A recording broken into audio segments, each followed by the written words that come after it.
আমাদের যারা হেফাজতে আছেন তাদেরকে আমরা জিজ্ঞাসাবাদ করেছি। জানেন আপনারা ইতিমধ্যে যে আলামিন তিনি পলাতক হয়ে গিয়েছেন। তো তাদেরকে জিজ্ঞাসাবাদে জানা যায় যে আলামিনের নামে ঢাকার আশেপাশের জেলার কয়েকটি মামলা আছে। আমরা এগুলো এখনো আমরা আন্ডার ইনভেস্টিগেশন, যেহেতু তার ওয়াইফ সুনির্দিষ্টভাবে বলতে পারতেছে না। তো আমরা আমাদের যত সিস্টেম আছে আমরা আশেপাশে থেকে খোঁজ নিচ্ছি। তা যতটুকু জানা গেছে সে দুইবার গ্রেপ্তার হয়েছিল আইন শৃঙ্খলা বাহিনী কর্তৃক, এবং তিনি জেলহাজতে ছিলেন। জেলহাজত থেকে বেরোনোর পরে জামিনে আসছেন বোধহয় 2023 সালে। উনি যে জামিনে এসে বোধহয় তার প্রথমে এসে অটোরিকশা চালাতেন কিছুদিন, তারপরে তিনি বর্তমানে সে উবার চালক হিসেবে কাজ করতেন। এই তার জানা মতো পেশা। আর এইটা ওর স্ত্রী যেটা বলেছে যে সে থানা পুলিশ কর্তৃক এবং মানে আমাদের ঢাকা মেট্রোপলিটন পুলিশের স্পেশালিস্ট ইউনিট কর্তৃক গ্রেপ্তার হয়েছিল। গ্রেপ্তারে সে বিস্তারিত আমরা এখনো জানতে পারিনি, কারণ তার ওয়াইফ যেহেতু মামলাগুলো আমরা যেহেতু এখনো পেপারস পাইনি, আমরা এগুলো বিষয়ে আরো বিস্তারিত তদন্ত করে হয়তো বলতে পারবো। বিস্ফোরণের কারণ হিসেবে আমরা ফায়ার সার্ভিস এটার ঘটনাস্থল পরিদর্শন করেছে তাৎক্ষণিকভাবেই।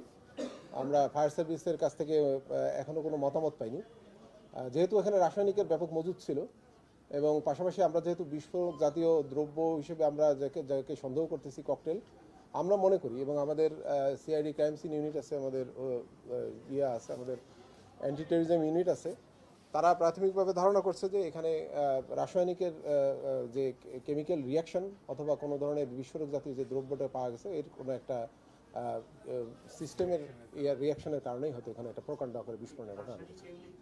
জঙ্গি সংগঠনের সাথে সে জড়িত আছে কিনা এই বিষয়ে আমরা এখনো তদন্তাধীন আছি। ঘটনাস্থলটা আপনারা যদিও দেখে থাকেন, আমরা যদি ওটা ক্রাইম সিন হিসেবে এখনো ট্রিট করছি আমি জানি না, আপনারা ওভাবে এন্টারটেল ভিতরে ঢোকার জন্যে।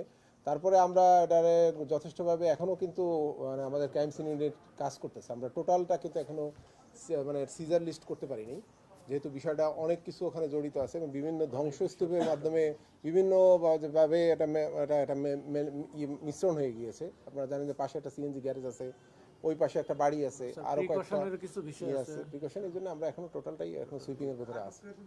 আটককৃতদের বিরুদ্ধে যেহেতু আমরা রাসায়নিক দ্রব্যাদি পেয়েছি, বিস্ফোরক দ্রব্যাদি পেয়েছি, তো সেক্ষেত্রে আমরা ওই ধারাগুলো আবার আমরা এখনো আনুমানিক ধারণা করতেছি। আপনারা জানেন যে কয়েক কন্টেইনার ওখানে লিকুইড রাসায়নিক আছে, 400 লিটারের মতো বিভিন্ন টাইপের। এর মধ্যেগুলো ওখানে লেখা আছে হাইড্রোজেন পারঅক্সাইড আছে, অ্যাসিটন আছে, বাট এখনো ওইভাবে লেখা নাই, কিছু লেখা।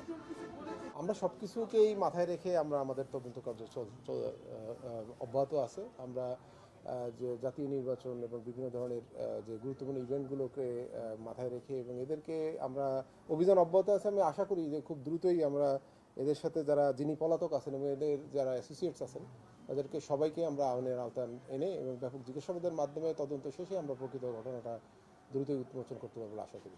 ধন্যবাদ। প্রাথমিক জিজ্ঞাসাবাদে তো এরা আছে যে এরা কিছু একটা বিস্ফোরক জাতীয় দ্রব্যাদি নিয়ে কোনো একটা কিছু করতেছিল, এটাই আমরা নাশকতা আমরা এখন ঠিক বলতেছি না, কারণ এরা বিভিন্ন ধরনের আমরা এইভাবে তো মানে প্রাইমারি ইনভেস্টিগেশন এখনো মামলা রেকর্ড হয় নাই, যেহেতু মামলা রেকর্ড হলে আমরা বিভিন্নভাবে বিভিন্ন সংস্থার কাছ থেকে রিপোর্ট পাওয়ার পরে আমরা হয়তো তথ্য ডিসক্লোজ করতে পারি।